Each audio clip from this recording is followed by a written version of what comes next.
देखी भैया एगो नया नया कनिया आई बिया बेचारी मरद बहरा बा कहते कि ये राजा बट भैया रोहित भैया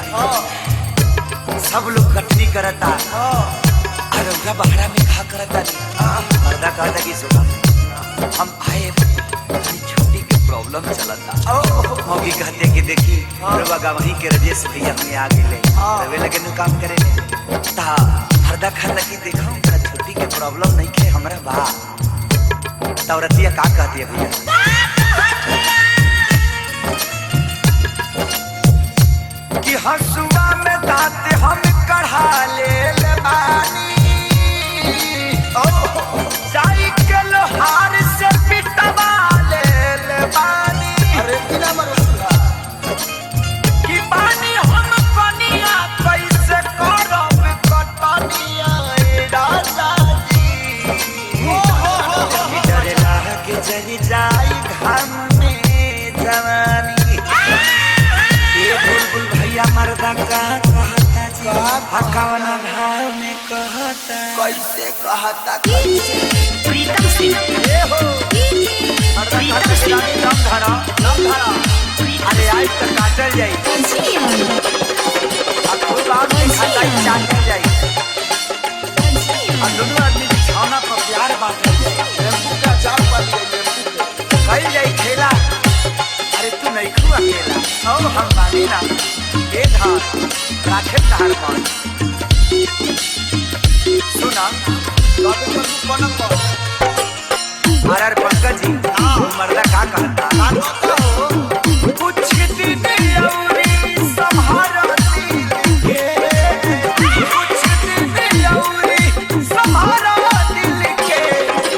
तानी तानी रखी हम हरी हरी छिल के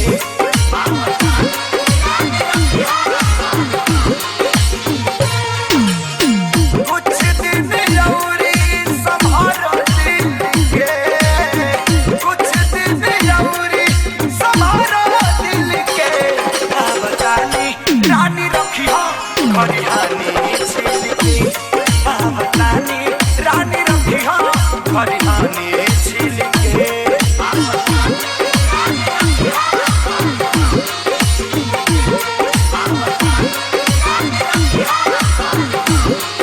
आय हाय प्रीतम सिंह हो मुझू भाई प्रीतम सिंह इसका मतलब अरे आओ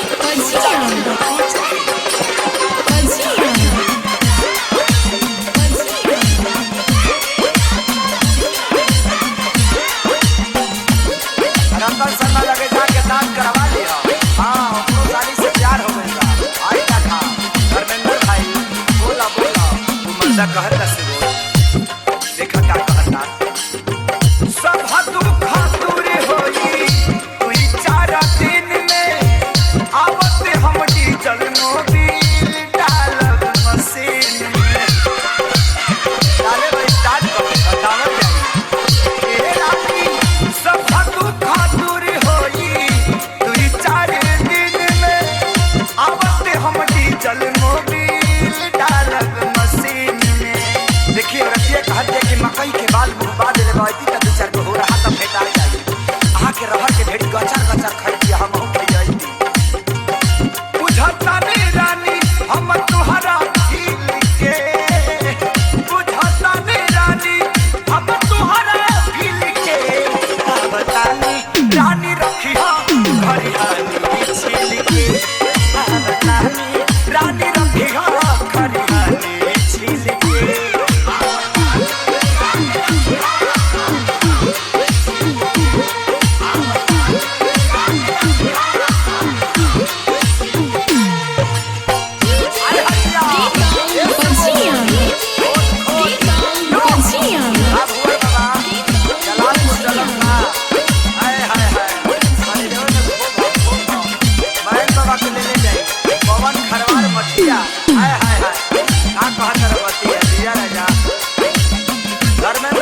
88-73-05-33 कि सुना ए रानी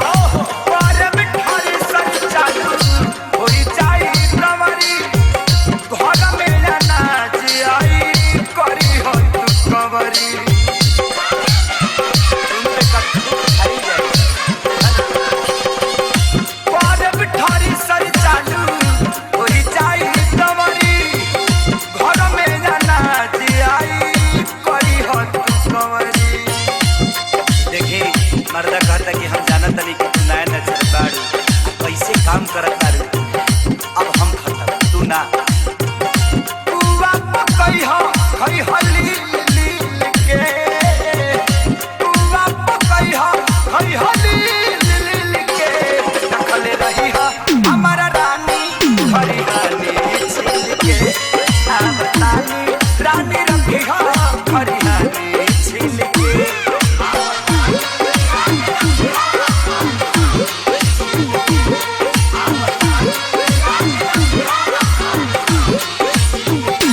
कुछ दिन लौरी संभारो दिल के कुछ दिन लौरी संभारो दिल के हम तानी रानी रखी हो हरियाणी छिल के हम तानी रानी रखी हो हरियाणी छिल के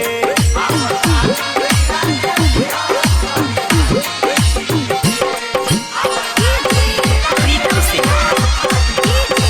प्रीतम सिंह प्रीतम सिंह